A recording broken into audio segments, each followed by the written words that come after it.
Hi everyone, this is Elusive Kaiser again with another Civilization 6 guide.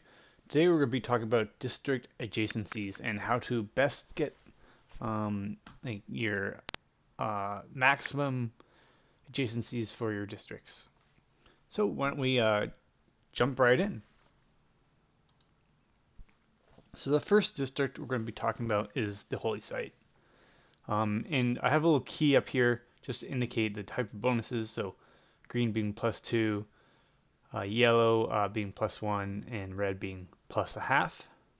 So the Holy Site gets +2 from adjacent natural wonders. That's what that sort of tile represents. And then it gets +1 from adjacent mountains, and +0.5 for every non-improved forest nearby. And also +0.5 for every adjacent district. So any of these sort of different districts, really any district beside it, you'll get +0.5. So really, when we're looking at a holy site, I would say the maximum you could get is +7, just because maybe you'll get one natural wonder, and then you're surrounded by mountains or something. That's really the theoretical maximum, unless you have some neat adjacencies from your religion, then you might get some extra, or from your civilization, you might get some extra bonuses. But this is just default. Um, for In reality, I'd say you're usually going to get maybe +2 for your holy sites. That's pretty standard. That's what like I would go for as a baseline, because it's pretty easy to find like two mountains beside each other, or get a couple districts beside it. So it's not too hard to get just a +2 for the holy site. Now onto the campus. The campus has two major bonuses from reefs and geothermal fissures.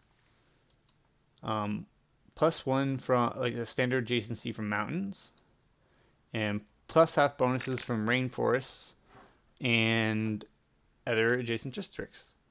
So overall, I'd say maximum you're gonna could get is +12 if like your campus is on like an island surrounded by reefs or something. Then it's possible to get a +12, which would be crazy. I'd love to get that, but most likely you're not going to get that. So in reality, I'd say like the lowest I try to shoot for is around +3 because it's pretty easy to get some of these like you get a couple mountains, and again you can pop down a couple districts. Those two, and if you get maybe one of those major adjacencies, like maybe you get one reef or one major fisher, you get a pretty good adjacency bonus for campuses. And next is the industrial zone. And the industrial zone has a bunch of things going for it. So it gets +2 from any dam, aqueduct, or canal nearby. And it gets +1 from any strategic resource nearby. So that's horses, iron, oil, coal, aluminum, uranium, niter, all that stuff. It doesn't have to be a mine per se. I don't know why I have just the most of those are come from mines for horses. But yeah, you get +1 from any of those, and then you also get +1 from any adjacent quarries. And quarries are made on stone, gypsum, or marble tire. Sorry, not tires, tiles. And +0.5 from any adjacent mine. So that could be copper, salt, mercury, silver, jade, diamonds, or amber. And you also get +0.5 from any adjacent lumber mill, which can be placed on just your normal forest tiles or later in the game on your rainforest tiles.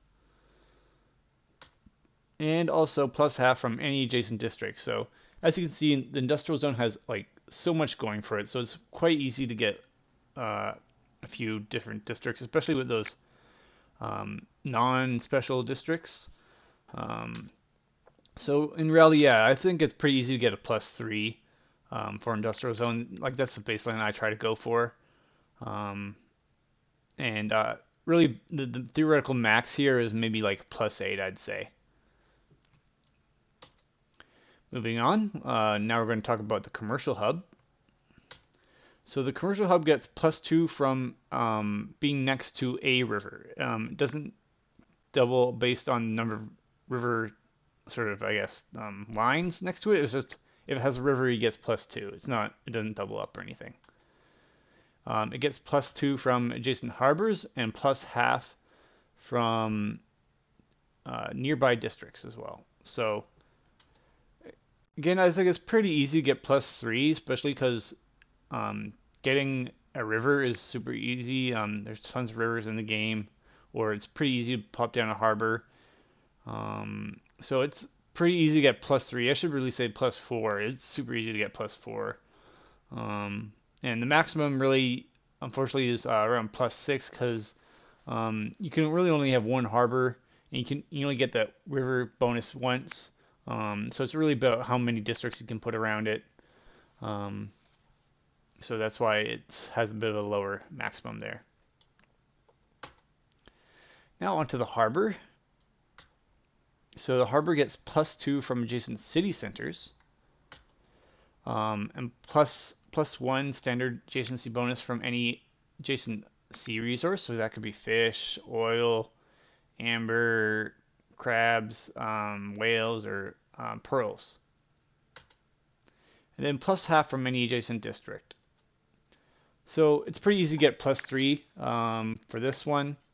And then, because I guess it's putting just next to the city center and then having maybe one or two sea resources beside it, it's pretty easy. And I'd say, yeah, the maximum for this is +7 because um, just it's if you have a city center beside it and all the other tiles are full of fish or something, then yeah, you could get a +7 perhaps. But usually that I've never seen anything like that. Usually you don't get resources kind of like that. So in reality, I'd say +3 is pretty good to get. Now onto the theater square. So the theater square is kind of interesting. So it gets +1 from adjacent wonders, and those are the man-made wonders that you have to build yourself in game, not the natural wonders, because natural wonders apply to the holy sites, and they get +0.5 from any adjacent district. So that's kind of it with the theater square. It's pretty simple, but also very difficult sometimes because getting those wonders right beside your theater squares can be um, a bit troubling sometimes. So you have to really plan these out. So in reality, I'd say either +1 or +3, depending on whether you can get like a wonder nearby. Um, you can always put a bunch of districts around it. And the maximum you could get is +12 if you have it surrounded by wonders, obviously. Now onto the government plaza. So the government plaza doesn't really get adjacency bonuses, but it provides adjacency bonuses. So it provides +1 standard adjacency bonus to any of these districts, all those districts. So it's good. The government plaza is just good to like buff up a district or surrounding districts pretty easily. So that's what I usually use it for. And so in reality, most cities I find only get to a certain population in my games. So I'd say you really only get +2 from a government plaza maybe, and then a maximum you're getting from a government plaza is +6. Now on to talking about the specialty districts. So I just want to sort of clarify. Sometimes this can be a bit confusing because there's specialty districts and there's non-specialty districts.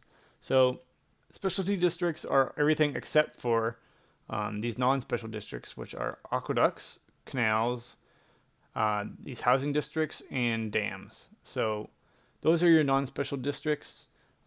Everything else is basically a specialty district.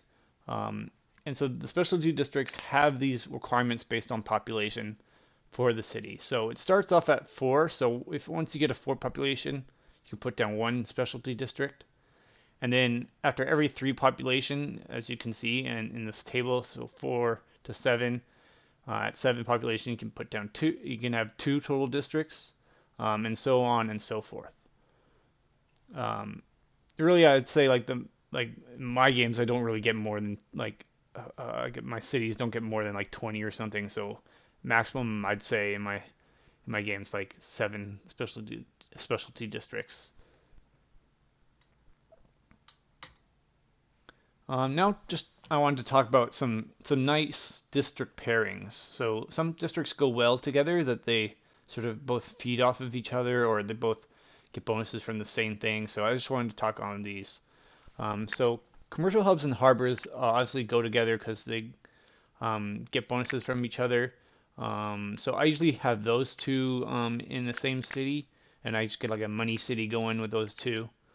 And then sort of in the bottom left here, we have campuses and holy sites. They both get bonuses from mountains, so I often put those both in the same city, because if I have a mountain range, then I'll probably put both of those in the same city. Not that they get anything bonuses from each other than just being adjacent to each other, but that's why I often put those two together. You could often put a holy site in housing, but you probably put housing in most cities, but especially one in your religious centers, so that it's harder for the enemy to convert your cities, because you just have a higher population of your religion, essentially.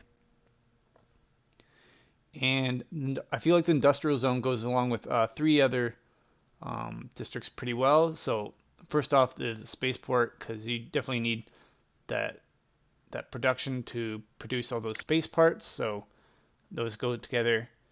And then also for an encampment, the production really helps boost up unit production. So that will really go well together. And same sort of thing goes for harbors, because you'll produce naval units in your harbor. So that's why those two often go well together. And another thing I wanted to talk about is sort of a triangle, the triangle city method. So this is all about putting your cities like very close together, sort of in this triangle formation, as you see here, and then putting your districts sort of in the middle of these, so that way you get more of those adjacent district bonuses without having to construct additional districts per city. So you're able to get, especially in this inner triangle, you're able to get a lot higher bonuses than you would if it was just a city on its own, right? Just because you have the support of those other cities. Especially if you have a government plaza in there. So yeah, this theater square could get like a possible 3.5 just because of all those districts nearby, without having to wonder. Now I'm going to just talk about a couple sort of examples here. So here's like sort of my money capital that I was sort of talking about before. Here I have a commercial hub with +5 and a harbor with +5, and that's and if looking at the setup, it's not too crazy. You just have a commercial hub across from a river with a harbor right next there, and then a government plaza just to boost everything up. And you have maybe 1 or 2 sea resources, and it's easy to get this nice money capital with a lot of gold coming in. So often I'm usually able to build one of these. I find in most of my games, I'd say. So this is just an example for you to use if you so choose. Now, just to finish everything up, I'd like to talk about a few tips. So one is avoid placing your government plaza next to your city.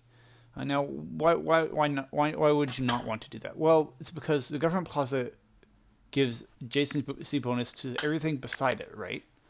So if you have a city center beside it, then one of those edges, one of those sides of your government plaza is not providing any adjacency bonuses in the future, right? So we want to maximize the potential of our government plazas. So I find it's better to sort of at least have them one tile away, so you have the extra space to put other districts. So I would just keep that in mind when you're putting down your government plaza. Another tip is make sure you try and discover the next strategic resource before putting down your industrial zone. Like don't wait like tons of turns, but like if you're waiting like maybe like a few turns or so, like it's not going to be too long till your next strategic resource discovery. I would hold off maybe on putting down your industrial zone because perhaps you might find that there's a nearby source of niter like this, right? And in this case, you probably would have been better to put the industrial zone one tile to the right because you'll get the extra adjacency bonus. And that's it for this video. Thanks. Like and subscribe to my channel if you like it. I'll catch you on the next one. See ya. Bye.